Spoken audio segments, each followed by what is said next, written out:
जैसा कि हम सबको जानकारी है, भोपाल में 40 साल के पहले एक दुर्घटना घटी और घटी दुर्घटना में जिस प्रकार से वो घटना की विभत्सता की थी, दोबारा दोहराना नहीं चाहूँगा, लेकिन ये भी एक संयोग है कि जिस दिन घटना घटी थी उस दिन उस रात में भी यहाँ विद्यार्थी परिषद की बैठक में हिंदी ग्रंथ अकादमी के डायरेक्टर अशोक कड़ेल जी और हमारी परिषद की पूरी टीम संयोग से उस दिन भोपाल में ही थी। रात के समय गैस लीक होने में हम एमएलए रेस्ट हाउस थे। बाद में उस घटना का मैं जब भी याद करता हूँ तो सिहरन आ जाती है, लेकिन दूसरे दिन, तीसरे दिन, 2 दिन तक पूरा भोपाल का जो दृश्य बना वो वाकई बहुत दर्दनाक था। फिर घटना के 20 साल बाद तक भी निष्ठुरता की सीमा तोड़ते हुए तत्कालीन शासन व्यवस्था ने न तो उसको चलने से रोका, न इसके भविष्य का परिणाम से उनको कोई असर हुआ। ये एक संयोग है कि इस प्रकार के सारे निर्णय करने में हमारी सरकार ने पूरी संवेदनशीलता के साथ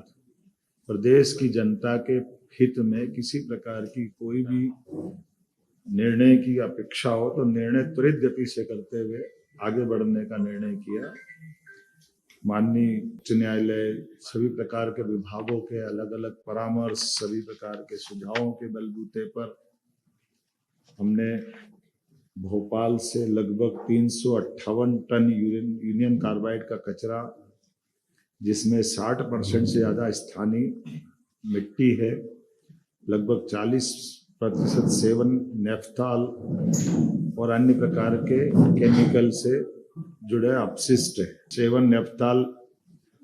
रेसिड्यूस मूलतः मिथाइल आइसोसाइनाइड और कीटनाशकों को बनाने में सह उत्पाद की भूमिका में रहता है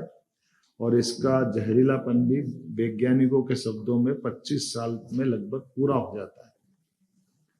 ये उल्लेखनीय बात है कि घटना को 40 साल हो चुके हैं। ऐसे में स्वाभाविक रूप से कई सारी जो आशंकाएं हैं, उन आशंकाओं का अपने आप इस बात का उत्तर मिल जाता है और ये इस बात का भी उत्तर है कि 40 साल से ही हम सब उस कचरे के साथ भोपाल में रहते आए। इस कचरे के निपटान की प्रक्रिया में दुनिया में शायद ही इतना गहन परीक्षण किया होगा। भारत सरकार की विभिन्न संस्थाएं जैसे NEERI, national environment engineering research institute Nagpur, national geophysical research institute Hyderabad, IICT, Indian institute of chemical technology तथा केंद्रीय प्रदूषण नियंत्रण बोर्ड द्वारा समय समय पर किए गए अध्ययन, माननीय सर्वोच्च न्यायालय को प्रस्तुत किए गए सभी प्रतिवेदन, माननीय सर्वोच्च न्यायालय द्वारा भारत सरकार पर्यावरण मंत्रालय को मार्च 2000 में दिए गए निर्देश, जिस 2013 में केरल राज्य की कोच्चि स्थित हिंदुस्तान, ये कोच्चि के संस्थान में 10 टन यूनियन कार्बाइड के समान कचरे का परिवहन कर ये हम पीथमपुर में ला करके जला करके इसका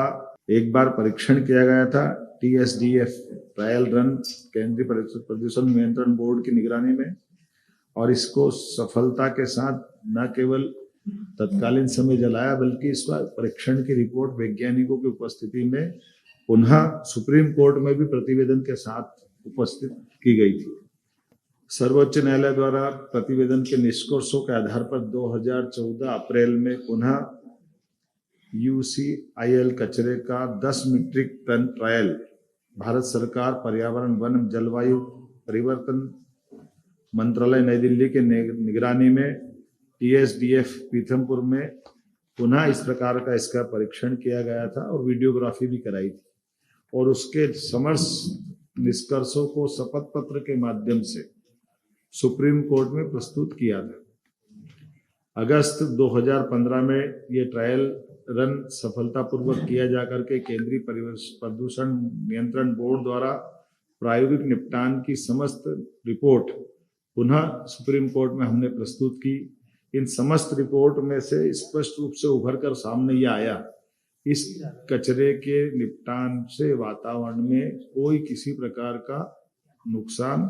स्पष्ट नहीं हुआ है।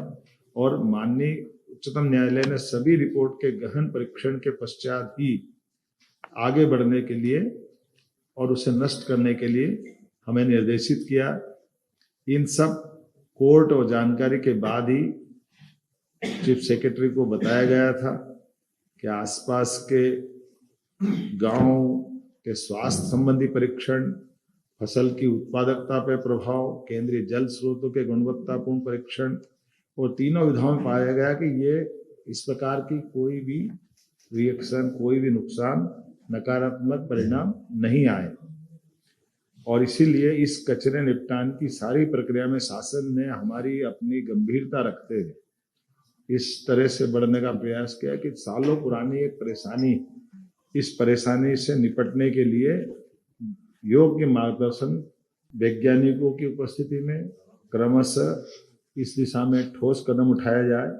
और सभी प्रकार की टीमें, जैसे केंद्रीय प्रदूषण नियंत्रण बोर्ड, मध्य प्रदेश प्रदूषण नियंत्रण बोर्ड और अन्य लोगों की उपस्थिति में इस प्रकार से इस कचरे का निपटान किया जाए। और हमने इसी आधार पर कल अपने यहाँ से भोपाल से ये कचरे को योग्य जगह पहुंचाया भी है। और मुझे इस बात का संतोष है कि अभी तक की हमारी सारी गतिविधियों में जो हमने निर्णय किया था वो शांतिपूर्वक रहा। पूरा प्रदेश का कहीं भी किसी प्रकार की कष्ट हो जाए, ये हमारे सबके लिए विषय रहता है। इसीलिए हमने हमारे यहाँ के बाद दोपहर में हमारा प्रयास भी है कि हम सभी लोगों को विश्वास में लेके चलें, सभी लोगों को सारी जानकारी पारदर्शिता के साथ सामने रखें और इस मुद्दे का राजनीतिकरण न होने दें, क्योंकि ये जो केवल तात्कालिक रूप से लोग राजनीतिकरण करते हैं, लेकिन लंबे समय तक हमको अगर आगे बढ़ना तो गंभीरता के साथ बढ़ना और सभी जनप्रतिनिधियों को भी विश्वास में लें। इसलिए हमने प्रभारी मंत्री श्रीमान कैलाश विजयवर्गीय जी को कहा है कि वो धार में दोपहर में बैठक लेकर के 3 बजे इसके विस्तार से अपनी वहाँ के प्रतिनिधियों को भी विश्वास में लेकर के अपनी बात कहे। और कुल मिलाकर के ये जो प्रक्रिया प्रारंभ होगी, इस प्रक्रिया को पूरी एक तरह से पारदर्शिता के साथ समय सीमा में इसके संबंध में धीरे धीरे इसका एक तरह से संकट का या जो एक अपनी